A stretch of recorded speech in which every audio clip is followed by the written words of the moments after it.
right, welcome back to BT here on a Wednesday. It is, of course, Halloween on Saturday, and you can still go out and get spooky and enjoy the festive fun, but there will be some modifications this year. To learn how to celebrate Halloween safely this year, we're joined by our good friend, Dr. Yvette Lu, family physician. Welcome back to BT. Good morning. Now, with respect to going out on Halloween, the big issue is avoid the large groups. So what can you tell us about how we can stay safe in small numbers this year? Yes, this year, especially with the number of cases rising, it's important to keep our groups small if we're meeting in person. So if you're meeting in person, you want to keep to your household members and your safe 6 or your pandemic bubble, which is a maximum of 6 people. And that's the same 6 people all the time. So you don't want to do 6 people one night and another 6 people another night. If you're meeting in person, it's best to meet outdoors as much as possible.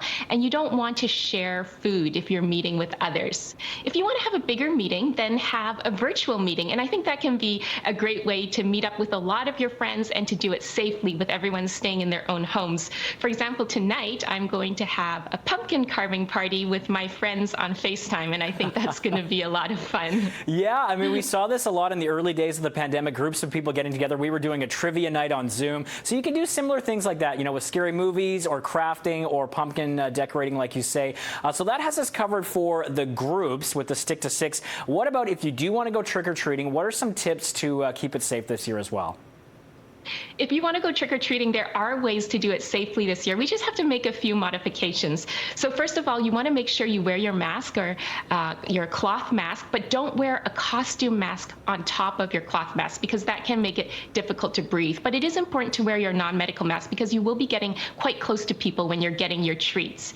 You want to trick-or-treat outdoors as opposed to indoors. So no trick-or-treating at malls this year. And you want to Yes, and you want to stay local this year because we don't want to have people traipsing all over the city looking for candy. Stay local, stay to your neighborhood, stay in your small group, don't join up with other groups, and give other people space around you. Yeah, I mean, there's a lot of destination neighborhoods in Metro Vancouver, in Burkeville, near where I live in Richmond.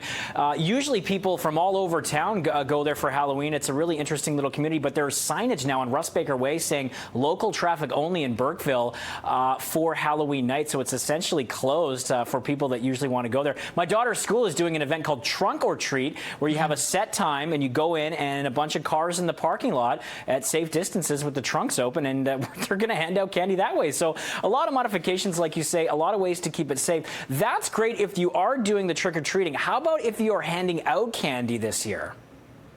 If you're handing out candy, once again, there are some precautions that you need to take. You too do need to wear a non-medical mask because you'll be coming quite close to the trick-or-treaters. And then it's best to set up outside if you can, because that will give more space to physically distance and the airflow will be better.